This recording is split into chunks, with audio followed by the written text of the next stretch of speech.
Benoît Hamon est avec nous pour son entretien d'embauche, seconde partie un peu plus personnelle, mais à travers vos engagements personnels, nous allons évidemment décliner aussi ce que vous proposez. Petit Ben, c'est vrai qu'on vous surnomme Petit Ben ? En fait, c'est Martine Aubry qui, non ? elle a pu dire ça, ouais. Ah bon, d'accord. Je suis pas très grand, hein, c'est vrai de taille, hein, mais bon. J'ai pas de, je ne nourris pas spécialement de complexe par rapport à ça. Et certains qui sont beaucoup plus durs disent Petit Benoît. Vous avez entendu ça dans les couloirs du... Mais bon, les petits bonhommes, il y en a un gros paquet au Parti Socialiste et aussi dans la classe politique. Mais vous savez, ça se mesure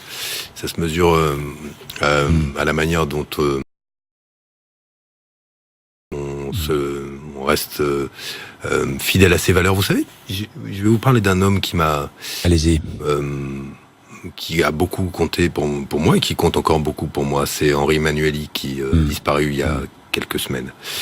Et il avait cette force qui justement consistait à passer le témoin. Vous savez, la fidélité aux valeurs, c'est cela. C'est passer le témoin. C'est pas simplement être assidu aux commémorations et aux cimetières. C'est passer le témoin aux générations qui viennent. Comment aujourd'hui des idéaux de progrès dans la France d'aujourd'hui s'épanouissent. Et c'est pour ça que j'ai écrit un livre, La génération qui vient, en ayant la volonté de passer le témoin à des jeunes qui vivent le travail de manière très différente de nous, qui auront besoin d'être protégés contre la maladie, pour la retraite, au moins aussi bien que nous. Est-ce qu'on est certain qu'on va laisser aux générations qui viennent une sécurité sociale aussi protectrice que celle que nous avons eue de nos propres pères? Eh bien moi, c'est ça qui m'intéresse, et pas les petits calculs, la tambouille. Mais les petits calculs, vous les connaissez bien. Les petits bonhommes. Mais vous les connaissez bien, les calculs des petits bonhommes. Et oui, Benoît Hamon. Ils ne m'ont pas échappé. Et regardez, moi je les vois, les petits calculs. Par exemple, les futures législatives, il y a des petits calculs. Quand je vois que dans le 11e arrondissement de Paris, par exemple, il y a un calcul qui met Cécile Duflot comme candidate officielle et un autre qui met une autre candidate, Nawel Oumer, soutenue par la maire de Paris, Anne Hidalgo, qui vous soutient. Non mais comment voulez-vous que les lecteurs comprennent tout ça? Non mais je crois pas que ce sont des petits calculs, non? Je crois pas que ce soit là le cœur de ces calculs. Les calculs, c'est quoi? C'est à un moment quand finalement vous oubliez vos convictions et vous vous dites bon bah voilà, comment je peux garder ma petite place au chaud. Les premiers calculs sont ceux qui à gauche sont venus rejoindre Emmanuel Macron sur un programme économique et social d'inspiration de droite, libérale, classique. Il est libéral, Emmanuel Macron, pour vous ? Il vient d'être choisi par Madame Merkel et Monsieur Schäuble comme le candidat qui était le meilleur candidat au regard des intérêts de l'Allemagne. Donc moi, je le dis, derrière, vous allez avoir, oui, moins de services publics, moins de protection sociale et moins de droits du travail, c'est certain. Tout le monde le sait. Et là, on est dans le calcul. Quand finalement, on choisit d'aller vers un candidat qui s'éloigne pourtant totalement des convictions qu'on est censé avoir pour garder sa place au chaud. C'est la caractéristique de la vie politique française aujourd'hui. C'est pour ça qu'on est en crise. Vous savez, moi je le dis aux Français. Mais vous n'y échappez pas, mais je n'y échappe pas. Mais reconnaissez Monsieur Bourdin. Mais reconnaissez Monsieur Bourdin. Monsieur Bourdin, qui dans cette campagne électorale, avec conviction, a porté des thèmes qui étaient minoritaires dans l'opinion. Pourquoi est-ce que la question sociale est si importante dans cette campagne présidentielle? Parce que j'ai mis le revenu universel d'existence. On n'en aurait pas parlé sinon. Et le travail, il serait passé à l'as. Vous croyez que c'est avec des vieilles solutions qui disent augmentons les salaires, qu'on va augmenter les salaires? Moi, je pense aujourd'hui que celles qui travaillent à mi-temps, mais les vieilles solutions sont les vieilles solutions de droite, les vieilles solutions de gauche. C'est-à-dire celles qui s'éteignent et qui ne pensent pas le monde tel qu'il vient. Pourquoi je suis rentré dans ce programme-là avec des solutions nouvelles? Parce que moi, je crois, justement, je suis fidèle aux valeurs qui sont les miennes et je crois qu'on peut changer, je ne suis pas un fataliste, je crois qu'on peut changer la situation et le pouvoir d'achat de ceux qui ont un petit salaire pour un boulot difficile. D'où le revenu universel qui revalorise le travail. Et quand je vous dis cela, pourquoi je vous dis cela? Parce que ce qui me frappe là, justement, c'est que au bout du compte, ces idées-là, ces questions-là, quelle place occuperont-elles dans la détermination des Français? J'ai peur que ce soit marginal et qu'au bout du compte, on se positionne moins en fonction de ce qui peut améliorer votre vie, sa propre vie, en fonction d'une les autres tactique. Candidats ont des programmes aussi et sur certains points des programmes bien solides, non? Quel que soit le candidat. Oui, on peut choisir d'augmenter la. On peut choisir, qui est parfait. Non, mais je dis pas qu'il est parfait. Bon. Je dis qu'il est cohérent. Oui. Moi, je ne fais pas un programme où je n'adapte pas mon discours en fonction de mon auditoire. Moi, je n'ai pas une parole pour les uns et une autre parole pour les autres. J'essaye d'être cohérent, clairvoyant sur le moment dans lequel nous vivons. Alors... Mais d'un mot, je voulais terminer parce que vous m'avez coupé. Ouais. Je pense qu'on a la classe politique qu'on mérite. Et vous ne m'avez pas répondu. Je pense qu'on a la classe politique qu'on mérite et qu'on risque qu'on risque demain, je le dis aux Français, de continuer à avoir une classe politique médiocre si nous acceptons finalement que cette campagne présidentielle reste médiocre. Voyez-vous, au bout du compte, j'ai eu le sentiment, on a eu un débat de primaire qui était assez intéressant parce que c'était des projets politiques qui se sont opposés les uns aux autres. Puis les affaires sont venues dès la campagne présidentielle commençait, l'argent, les lobbies, et on a Dites-moi, on n'aurait pas dû parler des affaires ? Bien évidemment qu'on a eu raison d'en parler, et que vous avez eu raison d'en parler. Et d'ailleurs, au passage, on est tous été soumis à un examen très, poussé de nos situations personnelles. Et il est apparu qu'il y avait des gens honnêtes et des gens malhonnêtes. Mais qu'est-ce qui reste? Il y a des malhonnêtes parmi les candidats? Il y a quand même des gens qui ont 2-3 explications à donner sur le montant de la rémunération qu'ils accordaient à leurs propres femmes comme assistants parlementaires. Il y a quand même Marine Le Pen qui a aussi des sujets en matière d'emploi fictifs au Parlement européen. Moi, à ma connaissance, on a trouvé quoi? Pourtant, on est passé au crible de tout. Vous êtes tous passés au crible. Oui, bon. Et donc, il y a aujourd'hui à se souvenir de quoi? C'est que cette campagne a été polluée par l'argent et que nous avons, finalement, j'ai eu ce sentiment-là qu'elle nous échappait à un moment. Et que ces questions essentielles... Parce que les Français, le 8 mai au matin, ils auront un nouveau président de la République. La question c'est, celui qui aura été choisi, a-t-il été le meilleur acteur, le plus malin, le plus tacticien pendant la campagne présidentielle, ou est-ce le meilleur président? Est-ce le meilleur président? D'autres candidats. Évidemment qu'on peut. De droite ou de gauche. Mais heureusement. Bon, alors, Benoît, vous ne m'avez pas répondu. Est-ce que vous n'êtes pas dans la tactique politicienne? Je suis électeur du 11e arrondissement. Mais qu'est-ce que c'est? Vous me parlez du 11e arrondissement. Mais c'est un exemple. Mais moi, je vous donne. De l'élection présidentielle, vous me ramenez à des affaires de circonstances. C'est un exemple que je vous donne. Alors, parlez-moi de ce dont ce sur quoi j'agis, et pas de la législative du 11e arrondissement. Non, mais c'est un exemple des petites magouilles politiciennes que les Français ne veulent plus voir. Écoutez, Jean-Jacques Bourdin, moi, les magouilles politiciennes, ça vous a pas échappé, j'en ai subi quelques conséquences. Oui, comme disait disait Jacques Chirac en son temps, ça pique un peu. Mais c'est pas ça qui me fait bouger, moi. Bon, d'accord. Non, mais c'est pas ça qui me fait bouger. Et parce que j'ai une éthique, et que justement, je mène campagne avec la conviction que parce que le pays va mal, il faut un président de la République lucide sur ce qui se passe. Alors, il faut y mettre fin à ces magouilles politiciennes. Si vous êtes président de la République.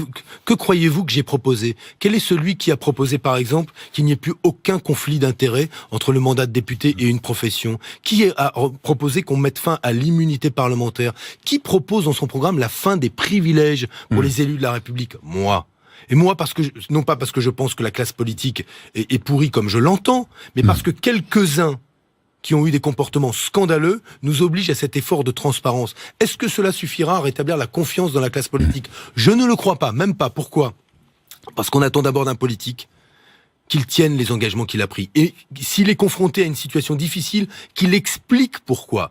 Il change d'avis s'il doit changer d'avis. Mais en tout cas, c'est cette exigence-là que je porte, moi. Et c'est une exigence et une éthique qui est, pour moi, la plus précieuse. Fidélité à mes valeurs, volonté de transmettre les témoins aux générations nouvelles, souci de penser le monde tel qu'il est, et d'arrêter, je veux dire, moi j'ai pas de revanche à prendre sur une défaite que j'aurais eue en 2007, en 2012, je n'ai de revanche à prendre avec personne. Alors, qu'est-ce que vous faites si vous êtes battu dimanche? On en parlera dimanche.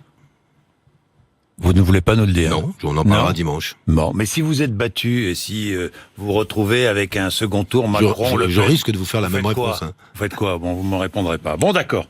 Bon, je ne poserai plus la question. Je regrette qu'aucun des candidats, d'ailleurs, ne veuille répondre en disant je vais me qualifier dimanche, je serai... Je comprends pas. Mais vous savez, je vais vous donner une indication. En toute hypothèse, si l'extrême droite est au second tour...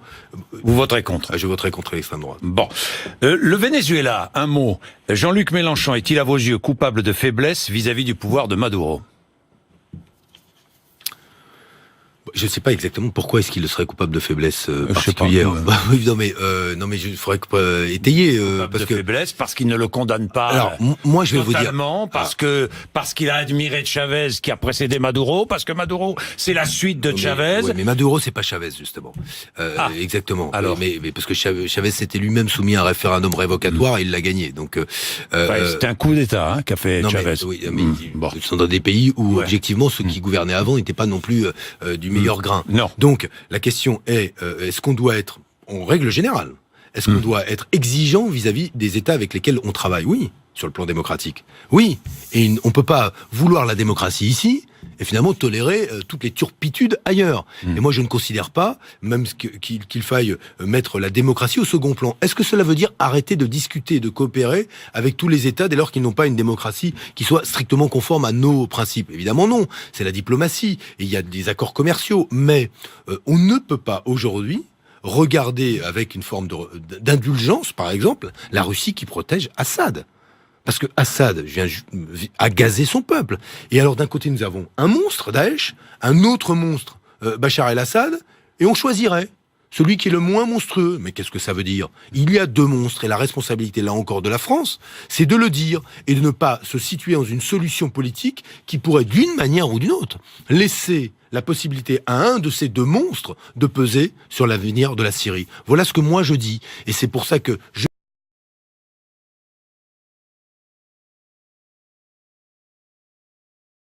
l'admirais. Croyez-vous que nous susciterions la moindre admiration dans le reste du monde si nous commencions, nous aussi, à finalement mégoter avec la démocratie, avec les libertés fondamentales? Nous l'avons fait dans notre histoire, et nous avons perdu beaucoup de crédit. C'est quand la France est aux côtés des opprimés, quand elle est à côté de celles et ceux qui subissent l'injustice, le totalitarisme, la dictature, qu'elle est grande et qu'elle porte le message universel qui a toujours été le sien. Alors justement, c'est toute votre éducation qui vous conduit à parler comme vous le faites actuellement. Vous êtes né dans le Finistère, le 26 juin 1967, bientôt 50 ans. Benoît Hamon, ben oui. Votre père était ingénieur à la direction des constructions navales. Ouvrier. Il a commencé comme ouvrier. Apprenti. Oui. Vous voyez, il est monté. Voilà, clac. Chose que, on ne sait pas si on pourrait à nouveau le faire, ça. Par son mérite, par son travail, il a réussi à gravir toutes les places pour devenir ingénieur technicien. C'était le plus haut grade qu'on pouvait avoir après, en passant tous les concours et les examens. Et c'est un bel exemple pour moi. École catholique, lycée catholique, hein.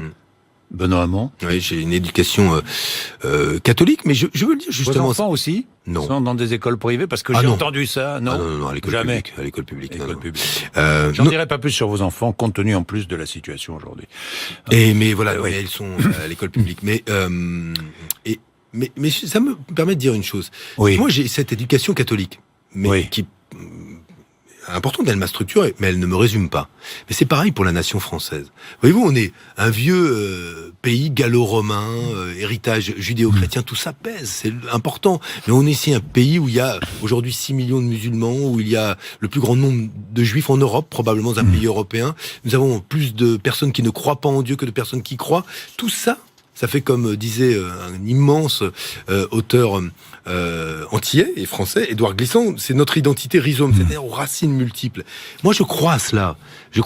Et ce que je ne supporte pas, c'est que finalement on joue, je le disais tout à l'heure, entre l'opposition de ceux qui se disent « Oh là là, on n'est plus chez nous ».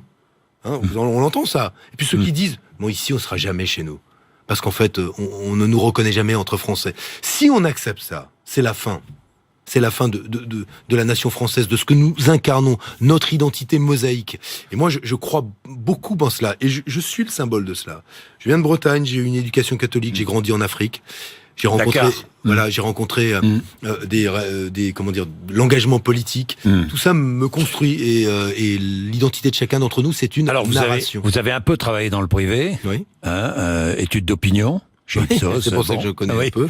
Études d'opinion. J'ai monté ma petite boîte même d'ailleurs avec deux associés. Mais vous êtes dans la politique depuis longtemps. 24 ans, votre premier, c'était quel âge? Assistant parlementaire à 24 ans. Mais bon, c'était déjà un engagement politique, puis conseiller municipal. C'était surtout une manière de payer ses études, mais bon, c'est l'époque. On a un mi-temps vous travaillez. Ah oui, un vrai boulot, mais qui permettait, comme tous ceux qui sont étudiants et qui se payent leurs études, vous voyez ce que je veux dire? Ce qui vous préféreriez ne pas bosser pour vous payer vos études, mais vous bossez. Bon, donc, et puis vous êtes engagé en politique, et là, vous n'avez plus quitté la politique. Vous croyez que l'engagement. Vous croyez que vous allez la quitter un jour, cette politique? L'engagement, non. C'est-à-dire les convictions, les gardes. Qu'on fasse de la politique ou pas. La politique à plein temps, oui. Oui. Vous la quitterez un jour. Ah oui.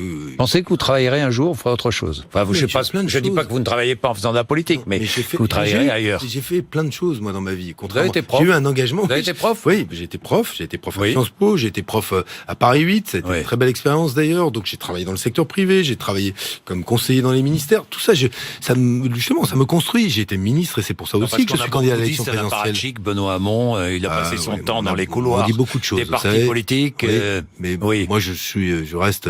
On dit beaucoup de choses mais en même temps une campagne présidentielle, elle dit au fond ce qui est la vérité des uns et des autres. Je pense qu'on peut se faire en tout cas une idée de la vérité de chacun d'entre nous, de la qualité des convictions. Moi, j'accorde de la place à la qualité du débat démocratique. J'essaye je tire d'ailleurs des leçons de ma propre expérience. Alors, les leçons de cette campagne, parce que vous étiez à 17% et vous êtes à 7% dans les sondages aujourd'hui. Vous étiez à 17 au sortir de la primaire. Pourquoi est-ce que vous êtes retrouvé à ce niveau-là ? Pourquoi ? C'est une conjonction ? C'est quoi ? C'est votre campagne n'a pas été bonne ? Jean-Jacques Bourdin, moi je commenterai pas ma propre campagne. D'accord. Vous n'avez aucun regret sur votre propre campagne ?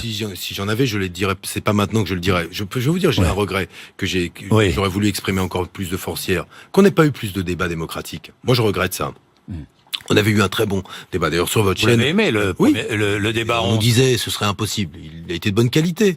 Mais la réalité, c'est que le débat démocratique, c'est le seul moment où on n'est pas tout à fait certain de pouvoir placer ces éléments de langage. Vous savez comment sont les émissions. On a une forme de gymnastique entre le journaliste et l'interviewé. Alors on peut être surpris. Souvent dans cette émission, vous en avez surpris quelques-uns. Mais il y a une gymnastique. Quand on est dans un débat où vous avez des journalistes et d'autres candidats qui défendent leur projet, là c'est inconfortable. Et moi, j'aurais même aimé des formules où les citoyens auraient pu nous interpeller, où on aurait tiré des sujets au sort. Là, on aurait pu en savoir un peu plus. Nous n'avons pas eu, et finalement, j'observe que chacun a essayé, en tout cas, beaucoup de candidats ont essayé de faire leur campagne, chacun dans son couloir de nage, pour être le plus tranquille possible. Je répète ce que j'ai à dire. Personne ne me contredit. C'est tellement bien quand personne ne me contredit. Comme ça, bla, bla, bla. Bien voilà, moi, ce regret, je l'ai. Bon, je pense que une frustration, quoi, en quelque sorte. Un regret qu'on n'ait pas eu plus de débats. Benoît Hamon, alors je voudrais quand même préciser, je l'ai dit tout à l'heure, donc il faut tenir ses promesses, votre revenu universel, je voudrais préciser, donc 600 € d'abord, c'est le RSA étendu, 18-25 ans, pour tout le monde, pour tout le monde, quand on n'a rien, 600 €. Quand on n'a rien, 600 €. Voilà. C'est-à-dire quand on bénéficie d'aide, par ailleurs. C'est cumulable avec l'allocation adulte handicapé, avec les APL. Ça se substitue à quoi ? Au RSA aujourd'hui. Qui est le minima social et qui est aujourd'hui à peu près 535 €, et on le porte à 600 €. Bien. Donc, ça augmente de 100 et quelques euros, hein, c'est bien d'accord. Un peu moins de 100 €. 750 € par personne pour tout le monde, quand ? Ça, c'est la perspective. Moi, j'ai voulu. Mais quand ? Si vous êtes président de la République. Bien sûr, mais vous allez me demander après comment on finance. Donc la première étape, elle est quand même pas comment petite. On finance alors ? 35 milliards d'euros. Oui, la première étape. 1er janvier 2018. Passage, le pacte de stabilité, c'est combien pour les entreprises ? Oui, plus de 40 milliards. Voilà. Donc on a largement les moyens de faire les 35 milliards d'euros. Surtout quand on voit l'impact, on va dire, modeste du pacte de responsabilité. Ça, c'est le bilan de François Hollande. Non, mais c'est pas pourquoi. Mais non. Mais pourquoi ? Mais attendez, d'un mot. Parce qu'il n'est pas été complété par cette mesure de relance du pouvoir d'achat. Moi, je considère que finalement, on a eu une politique un peu unijambiste qui a soutenu, restauré les marges des entreprises, mais finalement pas donné les capacités aux ménages de pouvoir consommer. Il y a une règle simple. Si vous donnez 100 € à quelqu'un qui est riche, qu'est-ce qu'ils vont en faire puisqu'il est déjà riche ? Il va l'épargner. Il va la placer sur les marchés. Donc, quand vous supprimez l'impôt sur la fortune, vous allez entretenir le fonctionnement des marchés. 750 € par personne, vous allez donner aussi 750 € aux riches. Aux plus riches. Pour l'instant, c'est pas aux plus riches. C'est jusqu'à 2200 € net par mois que l'on percevra un revenu universel qui diminue plus votre salaire est important. En clair, je reprends 2 exemples précis. Une aide soignante à mi-temps dans une maison de retraite qui fait quelques heures supplémentaires mais qui est payée au SMIC à mi-temps. Donc, admettons, elle est à 600 €. Elle aura presque 400 € de revenu universel. Sa feuille de paye passe de 600 à 1000. Elle est donc plus incitée à quitter son travail pour passer au RSA puisqu'elle aura vraiment une revalorisation. Je suis à plein temps au SMIC, dans des abattoirs. Le métier est dur. Au SMIC dans les abattoirs. J'ai aussi quelques heures supplémentaires. On va dire, je suis à 1150, 1200 €. Eh bien, j'ai quasiment 200 € de revenu universel. Mon salaire passe à 1350 €. Impact sur les entreprises, nul, puisque je n'augmente pas le SMIC brut, et je n'augmente pas, en l'occurrence, le salaire brut, pardon. Mais le second temps, lorsque vous donnez, enfin, vous versez 750 € à chaque Français. L'idée, c'est que je dis bien à chaque Français, on est bien d'accord. Le second temps, c'est 2019, c'est l'étang de retraités. Parce que là, pour l'instant, ça va jusqu'à, sont les salariés. C'est deuxième temps, je vous le dis, ce sera les retraités. Parce que 2019, les retraités. Voilà, oui, mais donc, on étend le caractère universel. Mais tous les retraités, quels que soient les revenus des retraités. Pareil, là aussi, ce sera sous condition du niveau de la retraite. Mais d'un mot, si je disais du jour au lendemain, j'y arrive. La sécurité sociale fait 70 ans qu'on l'a fait. Oui. Et elle évolue. Quand on a fait la sécurité sociale en 45, on l'a construit pas en une seconde. Eh bien, le revenu universel, c'est un nouveau pilier de la protection sociale. Donc, on me demande déjà de dire, je fixe la perspective, comment ce sera dans 20 ans. Mais vous croyez qu'au moment de la guerre... C'est pas dans 20 ans, c'est à la fin de votre quinquennat. À la fin de mon quinquennat, je viens de vous donner 2 étapes qui vont directement augmenter le pouvoir d'achat 2017-2019. de millions, non mais je veux dire, de 19 millions de Français pour commencer, et ensuite étendu aux retraités. Je vais même vous mettre une proposition dont on n'a jamais parlé. Sur les retraites, moi j'ai fait une proposition, je vais le dire, peut-être des retraités nous écoutent, mais il y a beaucoup de gens qui m'ont dit, dans cette campagne, comme quoi on peut alimenter son projet de ce que vous disent les gens, et que ça a été utile pour moi. Oui, heureusement. Des retraités m'ont dit, mais des hommes, souvent, nous on avait cotisé au-delà de nos trimestres, on aurait bien aimé pouvoir donner un trimestre à nos conjointes pour qu'elles puissent partir avec une meilleure pension. Eh bien moi j'autoriserais, élu président de la République, la possibilité de transférer des trimestres à sa conjointe ou à son conjoint pour qu'ils puissent avoir justement une retraite qui se rapproche de la retraite à taux plein, augmenter leur niveau de pension. Ça n'est pas permis, eh bien moi je le permettrais. J'ai vérifié si c'était possible, ça l'est parfaitement. Voilà une mesure aussi concrète pour permettre aux retraités de partir ensemble à la retraite et pouvoir permettre à celui, souvent celle, qui a travaillé moins longtemps parce qu'il y a eu des enfants, parce que la carrière a été plus hachée, d'avoir une meilleure pension. Bien, on va terminer avec quelques sujets un peu plus légers. Vous êtes passionné de rugby ? Oui, vous jouez encore ? Non, là. Vous n'avez plus le temps. Vous jouiez ailier, c'est ça ? Ailier, oui. Ailier, oui. À gauche ou à droite. Vous supportez une équipe ? Dire que, oui. Laquelle ? Je suis un grand supporter, un peu déçu d'ailleurs du Stade Toulousain, et pour ce qui est de la région parisienne, parce que j'ai aussi un club de cœur en région parisienne, c'est le Stade Français, donc mais historiquement, le club que j'ai toujours supporté, c'est le Stade Toulousain. Même vous êtes un peu déçu quand vous voyez Mourad Boudjelal soutenir Macron ? Non, pas d'accord. Je pense pas que l'élection présidentielle soit qu'une affaire de people, franchement, mais voilà, mais non, mais people. Mourad Boudjelal, il est un peu people, maintenant quand même. Mais ce qui veut pas dire que c'est pas un bon président de club de rugby, je l'aime beaucoup d'ailleurs. Mais c'est pas parce qu'il a un choix politique différent du mien que j'arrêterai d'apprécier le bonhomme. Oui. L'été d'Albert Camus. Oui. Vous adorez ? J'aime Camus en général. Adorer, c'est pas le mot. Non, j'aime Camus. C'est un recueil de nouvelles, c'est ce pèlerinage autour de la Méditerranée, c'est... Voyez-vous, Alain Breton, et moi j'ai toujours été fasciné par la Méditerranée. Et je trouve que celui qui en parle le mieux, c'est souvent Camus. Et il a surtout, dans ce recueil de nouvelles, une merveilleuse phrase que j'ai donnée souvent, mais qui dit bien la situation dans laquelle nous sommes. Il dit, au milieu de l'hiver, j'ai découvert en moi que subsistait un invincible été. Nous y sommes au milieu de l'hiver en France. Nous y sommes, économiquement, socialement, sur tous les plans. Vous avez découvert tant d'énergie, tant de solidarité, tant de joie, même dans cette France que vous avez visitée. Moi, je veux bien que ce soit l'hiver, mais enfin, c'est pas toujours l'hiver. Eh bien, il y a justement cet invincible été. Cette idée de penser que la France est toujours dans le déclin. Elle naît justement, il faut surtout pas céder à ces sirènes-là. C'est exactement ce que je vous dis. Camus disait... Et il le disait très bien, que subsiste un invincible été, qui est en moi, et qui est dans beaucoup de celles et ceux que j'ai croisés, qui, dans les quartiers populaires, ne renoncent pas à se battre, croient pas du tout à la fatalité d'une réussite réservée à quelques-uns, de ceux qui font des efforts, sont spontanément solidaires, ne pensent pas que ce soit mal d'être solidaire, sont bienveillants, ne pensent pas que ce soit laxiste d'être bienveillant. Au contraire, ont le souci de l'harmonie et des autres. Je l'ai tellement vu que je me dis, cette France-là, si elle pouvait gouverner, ce serait formidable. Et moi, je souhaite que ce cœur-là de la France, gouverne. Et c'est pour ça que je m'adresse au cœur des Français, mais aussi à leur raison. Attention de pas se retrouver une fois de plus privé de l'essentiel, c'est-à-dire de votre pouvoir. Et votre pouvoir de changer votre vie comme celui de la nation. On va terminer en musique avec The Cure. Donc, vous me sortez les vieux vinyles, en fait. Parce que ça, je l'avais pas en musique. Boys Don't Cry. Les garçons ne pleurent pas. Ça leur arrive pourtant, c'est pas mal de 2-3 fois pour les garçons de pleurer. Au moins quand mes fils sont nés. Voilà. Merci Benoît Hamon, il est 9h26.